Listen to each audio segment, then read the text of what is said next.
Dembash. I'm Sarah Glynn for Media News, and this is my news review for Wednesday, the 6th of March. Musical myths and cruel reality. Like other followers of the Kurdish freedom movement, I have been watching and listening to the new video put out by the Hunageha studio in Kamashli for this week's International Women's Day. Stranen Kezia Sor, Jinjian Azadi, is a 20-minute musical allegory of Abdullah Öcalan's women's science, which he calls genealogy. It begins in an idealized prehistory where women live in harmony with nature.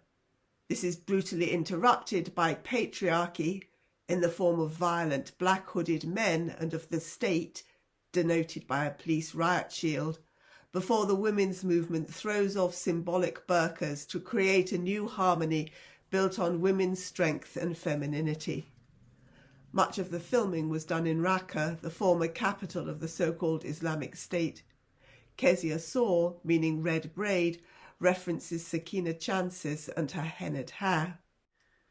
Disappointingly, there is no attempt to show the simultaneous emergence of a new man, though this is a vital part of Öcalan's philosophy, as well as of a sustainable society. Disappointingly too, although almost all the performers are women, the director, composer and lyricists are all men. Perhaps they are the feminist men missing from the on-screen action, but the video's message is diluted without women in these key roles. Music videos often enjoy accentuating their Kurdishness. This one is very much in the tradition of national myth-making. Looking at the national myth-making process in her native Estonia, Öcalan wrote, "Nationally oriented intellectuals strove to idealize past times in order to create the possibility of a national future based on the ideal past. Their joint intellectual efforts established the mythical space of a nation, a lost period of perfection in the past." Anas argues that the explanatory power of the myth, destined originally for the entire world, was transferred to a nation instead. In the Kurdish case, the myth references both the Kurdish nation, not nation-state, and also the universal story of the rise of patriarchy and the need to overcome it. Genealogy is pertinent to every nation and place, and the video coincides with the internationally celebrated Women's Day, but how these ideas are played out in each place will be different. The particular and the universal is also reflected in the music, which moves from more operatic or filmic to more traditionally Kurdish. A similar mythic approach and semi-operatic style was also used in Owaze Chia's much longer Epic of the PKK from November 2022, which also begins in prehistory and was also produced in cooperation with the cultural movement in Rojava. Sadly, reality is not so uplifting. 3 weeks ago, on the 15th of February, Öcalan himself passed the 25th anniversary of his incarceration in Imrali Island prison. Concern and fear over the situation of the man recognised by millions of Kurds as their leader, who will turn 75 next month, has been intensified by his total isolation from the outside world. For 35 months he has not been allowed any communication with anyone outside the prison, apart from a delegation from the Council of Europe's Committee for the Prevention of Torture, the CPT. They visited the prison a year and a half ago and have given no information about what they found. The CPT are uniquely able to get access to prisoners in all Council of Europe member states. The agreement that makes this possible stipulates that their reports on their visits must allow a response from the country concerned, and that it is up to that country whether to make the report public. However, Öcalan's lawyers have argued that in these extreme circumstances, the CPT have both a right and a duty to make a brief statement on his health and situation. Article 10.2 of the European Convention for the Prevention of Torture and Inhuman or Degrading Treatment or Punishment stipulates that if a state party fails to cooperate or refuses to improve the situation in the light of the committee's recommendations, the committee may decide, after the party has had an opportunity to make known its views, by a majority of 2/3 of its members, to make a public statement on the matter. The CPT has made such statements on Turkey in the past, in 1992 and 1996, and were going to do so with respect to Imrali in 2008, but were preempted by Turkey's announcement that they would construct a new detention block on the island and bring in other prisoners. The 3 other prisoners there now are facing similar isolation. Kurdish frustration at the CPT's silence has been building, but it still came as a bitter blow when it was learnt that a CPT delegation had been in Turkey on the 15th of February and had not visited Imrali. The CPT's announcement notes that the delegation raised with the relevant authorities certain issues related to the situation of the prisoners currently held at Imrali F-type high security prison, in particular as regards their contact with the outside world. But they did not see the situation for themselves, nor allow Öcalan to make contact, if only briefly. Azrin Law Office, which represents Öcalan, put out a statement that notes, "This approach of the CPT is neither compatible with the prohibition of torture nor with their duty to prevent torture conditions." And they point out that the CPT also knows that for a year and a half, Turkey has not fulfilled the injunction of the United Nations Human Rights Committee that he should be allowed to see his lawyers immediately. The group deputy chair of the pro-Kurdish leftist Dem Party, Sezai Temelli, observed that by ignoring Imrali, which is central to all the problems in Turkish prisons, the CPT has put their own legitimacy into question.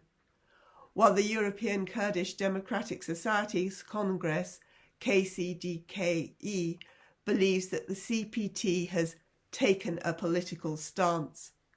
Their campaign for Öcalan's freedom has acquired an additional urgency.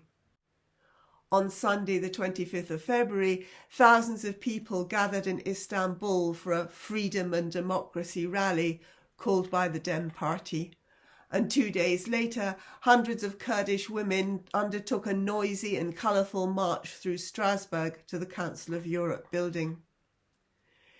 In North and East Syria, where the autonomous administration has been attempting to put Öcalan's ideas into practice, empowering women and inspiring activists across the globe, there is no shortage of actors wanting to reverse every success. The administration's chief enemy is Turkey, but both President Assad's Syrian government and Iran want to see them brought to their knees and forced to abandon their autonomy. Turkish air attacks in December and January deliberately targeted vital infrastructure and have left the region struggling. Repairs to the region's power stations are prohibitively expensive and require parts that are unavailable. This is an oil-producing area, but attacks on oil wells have turned it into a place where people are forced to join long queues to get fuel. Since Turkey's destruction of the only gas bottling plant, people have been forced to cook on dangerous and dirty kerosene stoves. Turkey has never stopped their bombing and their aerial assassinations, both random strikes to drive away local people and targeted killings of people in the civil administration or in the security services. On the 28th of February, a civilian was killed in an attack on a poultry farm, and Turkish drones killed 3 members of Sataro, a Syriac and Assyrian police force that is part of the region's internal security forces, the Asayish. The latter was a double tap attack. Turkey first targeted 2 cars, and when Sataro responded, they became the target of a second attack, along with a car carrying the wounded. In the parts of Syria that Turkey has invaded and occupied, the situation is much, much worse. This has already been the subject of gruesome human rights reports by the United Nations and others, but a new report by Human Rights Watch demonstrates that the many abuses continue regardless. The situation is summed up in the title, itself a quote from one of their interviewees. Everything is by the power of the weapon. Abuses and impunity in Turkish-occupied northern Syria. In its own words, this report documents abductions, arbitrary arrests, unlawful detentions, including of children, sexual violence and torture by the various factions of the SNA, the Turkish-controlled and funded militias that make up the so-called Syrian National Army, the military police, a force established to curb such abuses, and members of the Turkish armed forces and Turkish intelligence agencies. It also documents violations of housing, land and property rights, including widespread looting and pillaging, as well as property seizures and extortion, and exposes the abject failure of most of the accountability measures introduced in recent years to curb abuses or to provide restitution to victims. There are no surprises here, but this is an area that has been increasingly forgotten, and these are inconvenient truths that no one wants to listen to. Turkish-occupied Syria has been ill-served by the mainstream media. Reading the recent debunking of the hugely influential New York Times Hamas rape story, a story that lacked any independent evidence and was researched by a hardline Zionist who is believed to have worked with Israeli military intelligence, I couldn't share the shock that a supposedly reputable paper would act in this way. I can remember from 3 years ago their glowing portrayal of Turkish-occupied Afrin after their Istanbul reporter Carlotta Gal had visited with a Turkish escort. As the occupying power, Turkey is responsible for every breach of humanitarian law and every potential war crime, but almost nothing is being done to hold anyone to account at any level, let alone at the top. Turkey did not respond to requests for comments from Human Rights Watch and is extremely unlikely to respond to their requests for action. They don't even act on rulings from the European Court of Human Rights. The author's demands from Europe and other UN member states are very limited, though even these are unlikely to be acted on.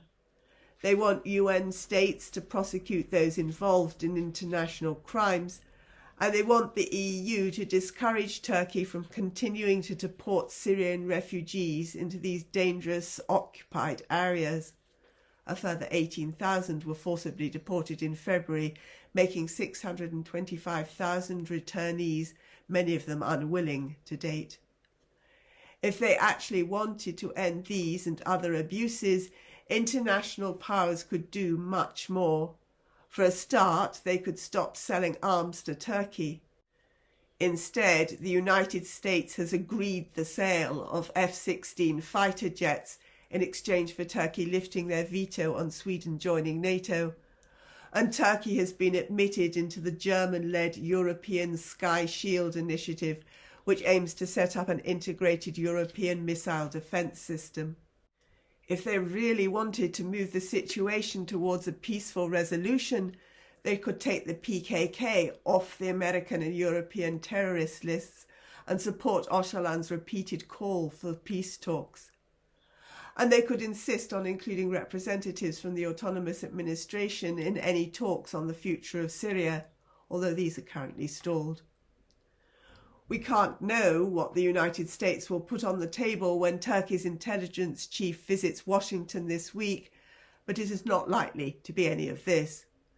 President Öcalan is still demanding that America end their tactical alliance with the Syrian Democratic Forces, the SDF, which he portrays as indistinguishable from the PKK, and that the SDF withdraw 30 kilometres from the border, abandoning the protection of most of the region's centres of population and its most fertile land.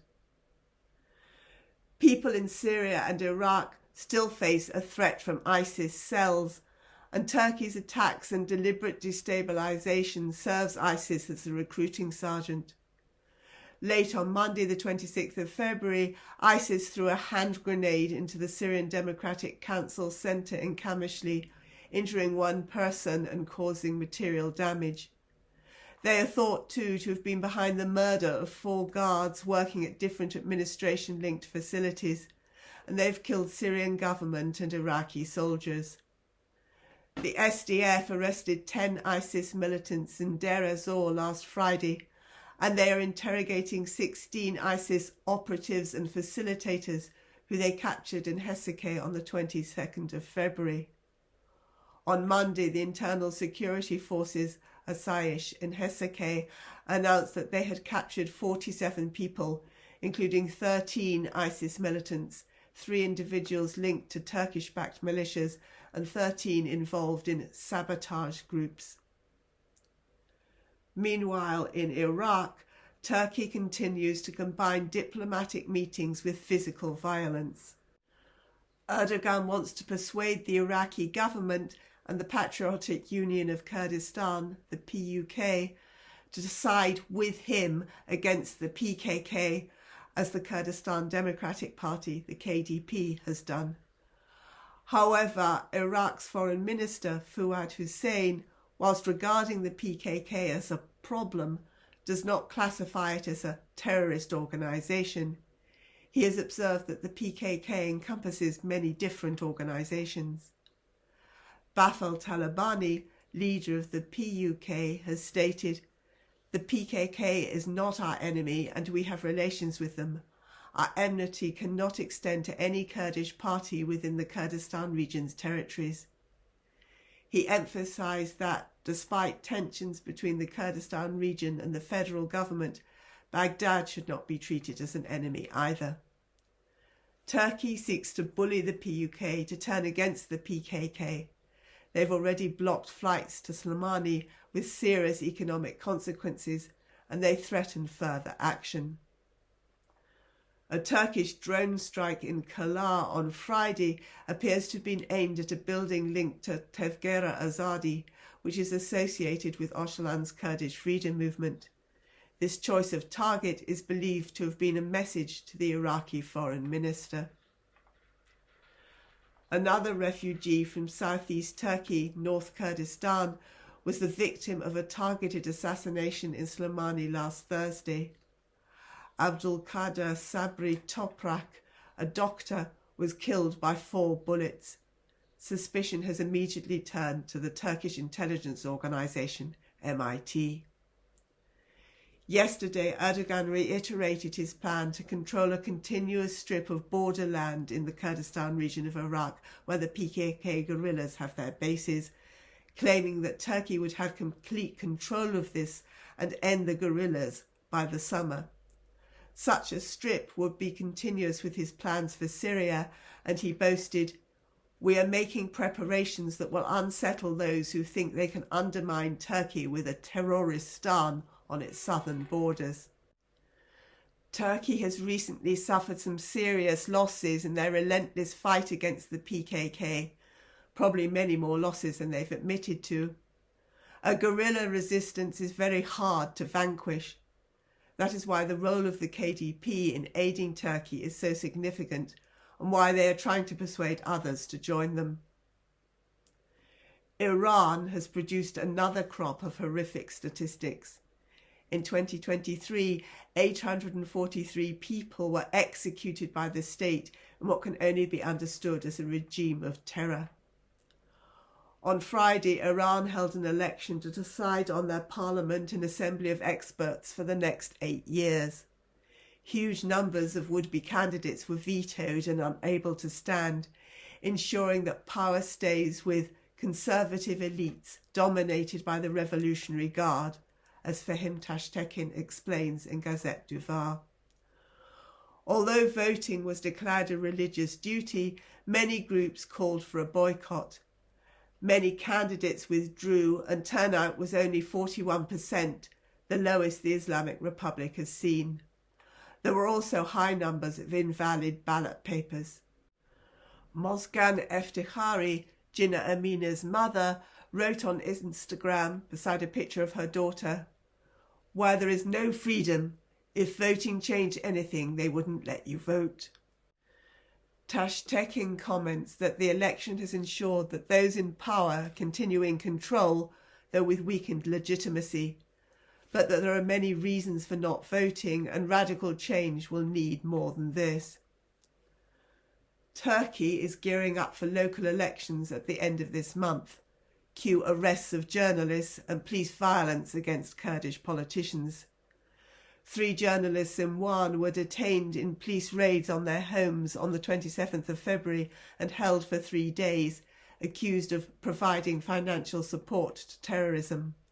A Dem Party co-mayor candidate for Idil municipality was detained. The police attacked a Dem Party public gathering in Şırnak, and a Dem Party district building in Bursa was attacked with an axe. There was also an attempt to disqualify 2 Dem Party co-mayoral candidates in Idil, but they were reinstated after a large public outcry.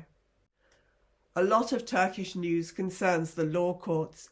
The following recent examples suggest that the friction between the government and the Constitutional Court still has some way to run. The Dem Party has been arguing against the government's judicial reform package, which one MP described as a law that could imprison anyone walking on the street.